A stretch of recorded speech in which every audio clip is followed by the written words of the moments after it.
राज्यात 23 मे पासून बांधकाम कामगार योजनेमध्ये काही बदल होणार आहेत आणि ते बदल स्कॉलरशिप योजनेअंतर्गत असणार आहेत.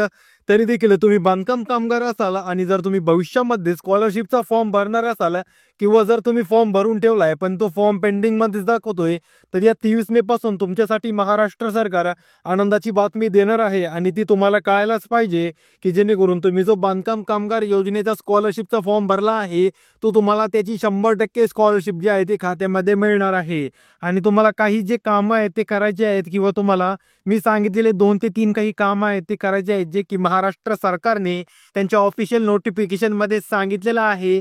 ते 2 ते 3 कामं मी तुम्हाला व्हिडिओच्या शेवटी सांगणार आहे.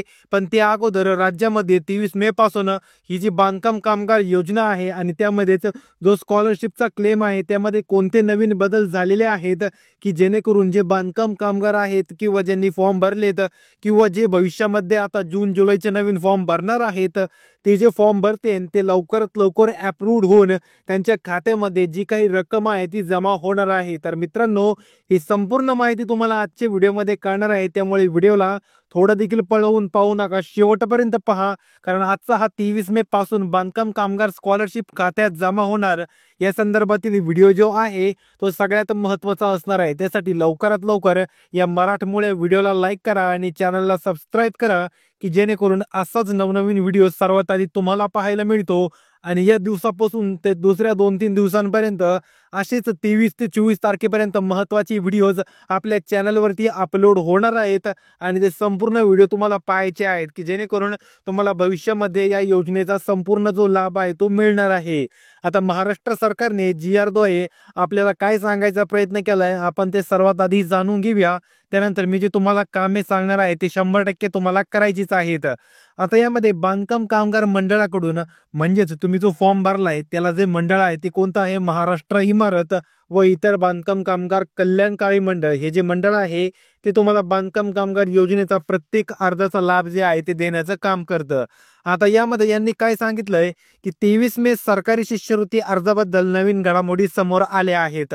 म्हणजेच त्यांनी आपल्याला सांगायचा प्रयत्न काय केलेला आहे, 23 मे रोजी या सरकारी शिष्यवृत्ती जी आहे म्हणजेच बांधकाम कामगारला ही जी गव्हर्नमेंट स्कॉलरशिप दिली जाते ही त्याच्या विद्यार्थ्यांसाठी आणि त्याच्या जी पत्नी असेल तिच्या शिक्षणासाठी दिली जात असते.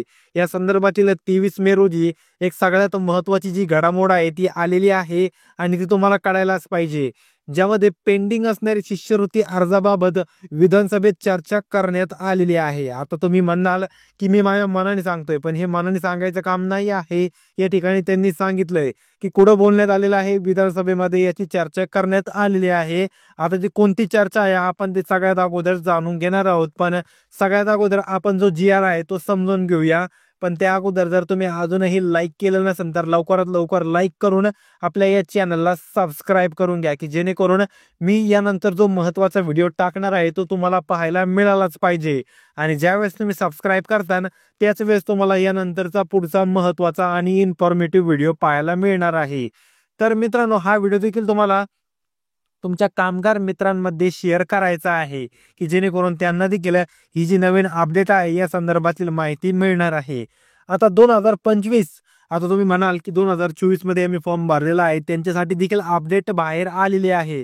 पण सगळ्यात अगोदर 2025, कारण जे चालू वर्ष आहे या संदर्भातीलच बोलणं जाणार आहे आणि तुम्हाला देखील 2025 फॉर्मच्या बद्दल समजून घ्यायचं आहे की जेणेकरून तुम्हाला 2024 ची सुद्धा लिंक लागणार आहे.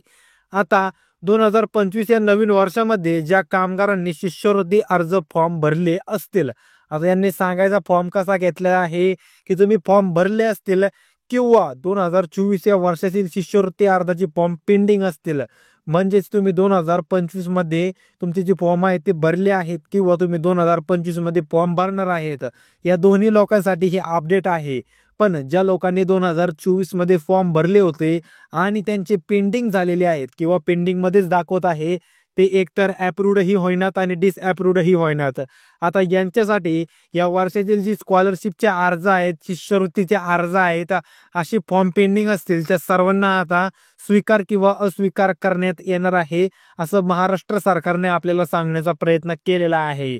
स्वीकार करण्याचे जे धोरण आहे ते सध्या महाराष्ट्र इमारत व इतर बांधकाम कामगार कल्याणकारी जे मंडळ आहे यामधील सगळेच अधिकारी जे उच्च असतील, त्यानंतर दुसरे कार्यकारी अधिकारी असतील, या सर्वांनीच ही जी योजना किंवा ही जी मोहीम आहे, ही मोहीम राबवत आहे.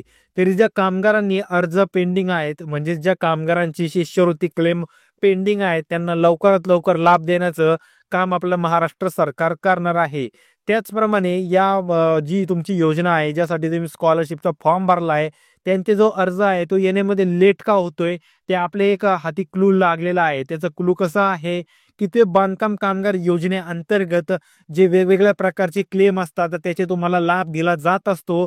याची जी तुम्ही बजेट असतं किंवा जो निधी असतो तो थोडा निधी कमी पडल्यामुळे हे जे फॉर्म आहेत ते पेंडिंगमध्येच राहिलेले आहेत.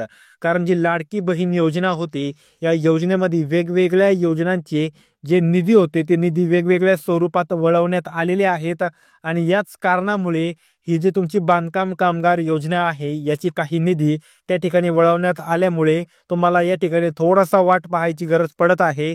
आणि तुम्ही भरलेले जे क्लेम आहेत त्यासाठी तुम्हाला या ठिकाणी लवकर लाभ देण्यात येत नाही आहे. पण कोणीही काळजी करायची गरज नाही आहे. जर तुम्ही काळजी केली तर नक्कीच तुम्हाला काहीतरी यापासून फायदा होणार नाही. एकदम खात्रीशीर तुमचं काम होणार आहे, पण त्यासाठी थोडासा वेळ लागणार आहे. आता येत्या जून महिन्यापर्यंत जे तुमचे बजेट असेल किंवा जो निधी आहे तो पुन्हा एकदा भरवण्यात येईल आणि तुम्हाला योजनेचा लाभ जे पहिले असतील त्यांना लवकरात लवकर देण्यात येणार आहे. त्यामुळे कुणीही काळजी करायची गरज नाही. प्रत्येकाला ज्याच्या त्याच्या योजनेचा लाभ जो आहे तो मिळणार आहे.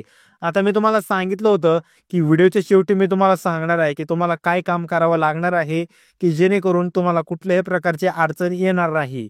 ती म्हणजे बँक डिटेल संदर्भातील मी प्रत्येक व्हिडिओमध्ये समजून सांगतो. तरी देखील प्रत्येक जणांचा कमेंटमध्ये एकच प्रश्न असतो की आमचा फॉर्म जो आहे तो डिसअप्रूव्ह करण्यात आला. आमचं सगळं बरोबर होतं तरी देखील डिसअप्रूव्ह करण्यात आला. आता यामागचं कारण काय असतं, तुमचं बँकच असते कारण. एक तर तुम्ही सगळ्यात अगोदर नॅशनल बँकेचं अकाउंट त्या ठिकाणी देत नाहीत. जरी तुम्ही प्रायव्हेट बँकेचं दिलं तर त्या ठिकाणी चांगल्या प्रायव्हेट बँकेचं द्यायचं, ज्यांची जी सर्व्हिस आहे ती चांगली आहे अशाच बँकेचं अकाउंट द्यायचं. आणि ज्यावेळेस तुम्ही तुमच्या एखाद्या बँकेचा अकाउंट द्याल त्यावेळेस तुमच्या भरलेला जो स्कॉलरशिपचा क्लेम असेल त्यासाठी विद्यार्थ्याचं जे बँक अकाउंट आहे ते विद्यार्थ्याचं बँक अकाउंट कोणीही द्यायचं नाही. बँक अकाउंट देताना कधीही कामगाराचंच बँक अकाउंट द्यायचं.